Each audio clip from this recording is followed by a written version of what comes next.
नमस्कार दोस्तों, मैं यश कुमार आपके समक्ष आज उपस्थित हूँ एक और ज्योतिषी विवेचना के लिए। विवेचना एक ऐसे पहलू की जिस पर हम अपनी कुंडली के विश्लेषण के समय विशेष ध्यान नहीं दे पाते। हम अशोभनीय बातें, अवांछनीय बातें नहीं जानना चाहते हैं। ये ज्योतिषी का उत्तरदायित्व है कि जब वो आपकी कुंडली देख रहे हो, उसका विश्लेषण कर रहे हो, तो अवश्य केवल आपका मन प्रसन्न करने वाले योगों की चर्चा न करें। यदि कुंडली में कोई दुर्योग बन रहा है किसी प्रकार से, तो उसकी भी चर्चा करें। जेल यात्रा एक बहुत ही अवांछनीय और गंभीर स्थिति है जो जीवन में नहीं बननी चाहिए किसी जातक की। लेकिन हमारे भारत में, दूसरे अन्य देशों में भी आप देखेंगे कि जेलें भरी पड़ी हैं। न्यायालय ऐसे मुकदमों से भरे पड़े हैं जहां कोई जातक जेल जाने से बचने के लिए लड़ रहा है और कोई अन्य वादी उसे जेल भेजने के लिए लड़ रहा है।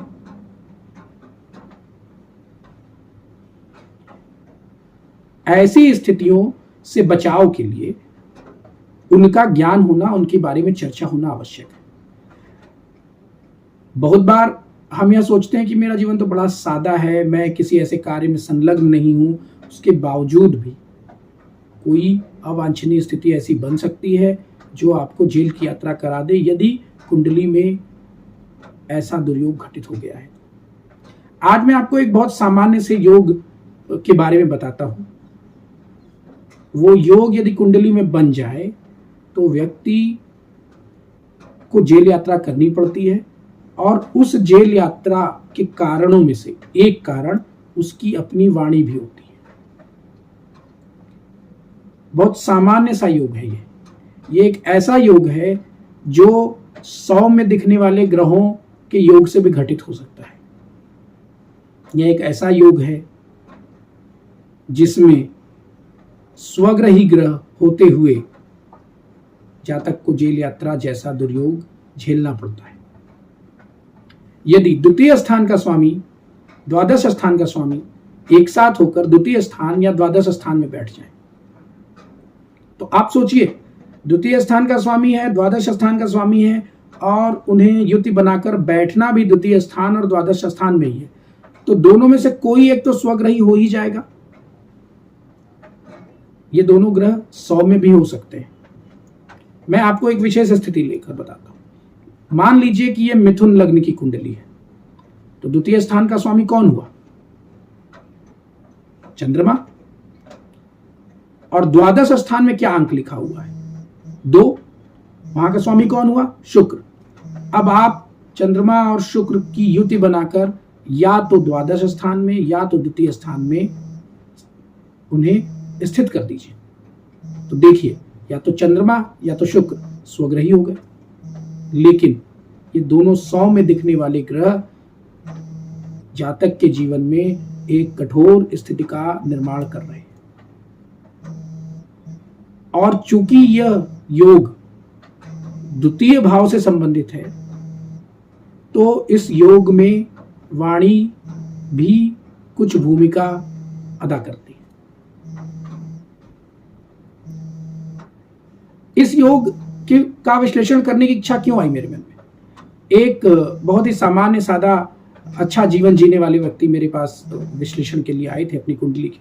उन्होंने मुझसे ऐसे ही उत्सुकतावश पूछा कि कहीं मेरी कुंडली में भी तो इस प्रकार का कोई योग नहीं है।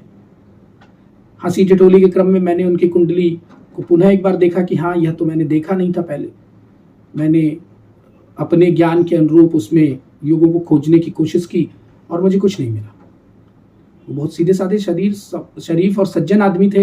इंटर कॉलेज में एक अध्यापक के तौर पे कार्यरत थे। किसी प्रकार से कोई शत्रुता इत्यादि नहीं किया करते थे लोगों से। उनकी कुंडली में ऐसा कोई योग नहीं था। मैंने उनको बताया कि नहीं, आप आश्वस्त रह सकते हैं।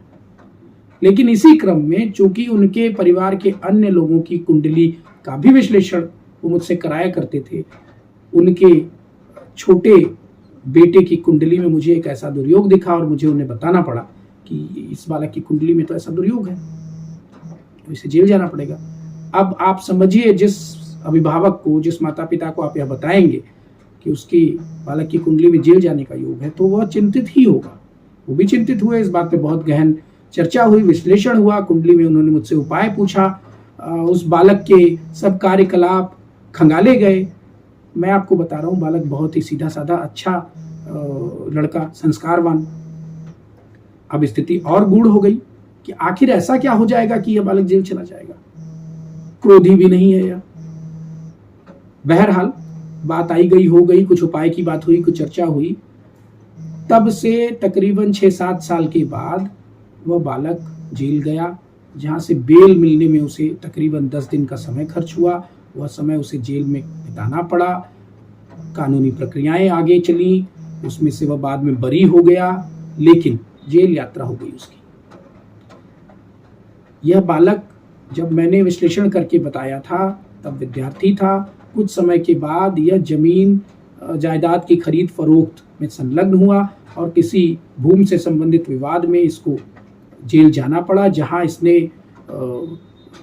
मौके पर ही कुछ ऐसी बातें सामने वाली पार्टी को कहीं सुनी, जिससे ऐसी स्थितियां बनी कि मामला पुलिस में गया और यह गिरफ्तार हो गया। अब आप सोचिए, एक ऐसा योग मैंने आपको बताया जिसमें कोई भी क्रूर ग्रह नहीं भी इन्वॉल्व हो सकता है कि हो, क्योंकि द्वितीय और द्वादश के स्वामी तो कोई भी हो सकते हैं, लेकिन 100 में दिखने वाले ग्रह, दोनों में से एक स्वग्रही भी हो रहा है और तब पर भी यह व्यक्ति को जेल पहुंचा दे रहा है। तो कुंडली विश्लेषण करने वाले ज्योतिषियों का यह उत्तरदायित्व बनता है कि जब भी वह कुंडली का विश्लेषण करें तो ऐसे दुर्योगों को भी प्रयत्नपूर्वक ढूंढें कुंडली में और जातक को आगाह करें कि यदि ऐसा कोई दुर्योग बन रहा है तो उसका उपाय किया जाए। उपाय आप क्या करेंगे? मैंने आपको पिछली अपनी चर्चा में भी कहा था कि यदि लग्न बलवान हो, लग्नेश विशेष बल प्राप्त करते हो, तो कभी कभी ऐसा भी होता है कि जेल जाने वाले योगों में से व्यक्ति त्वरित बेल पर बाहर आ जाता है, या जेल जाते जाते किसी प्रकार से बच जाता है, या कुछ अन्य उपाय इस प्रकार से किए जा सकते हैं कि उन ग्रहों को अपनी कुंडली में बली किया जाए जो आपकी रक्षा कर सकते हैं। बहरहाल वो बहुत ही वैयक्तिक चर्चा है। जिस व्यक्ति या जिस जातक की कुंडली देखी जा रही होगी वो उस समय का विश्लेषण है, उसे अभी हम किनारे रखते हैं। अभी मैं अपनी इस चर्चा को यही समाप्त करता हूं और आपसे आग्रह करता हूं कि यदि आपको इस वीडियो में कुछ उपयोगी लगा तो इसे जरूर अपने मित्रों और बंधुओं के साथ साझा कीजिए। यदि ये वीडियो आपको पसंद आया तो इसे लाइक कीजिए और हमारे चैनल को भी सब्सक्राइब कीजिए। धन्यवाद।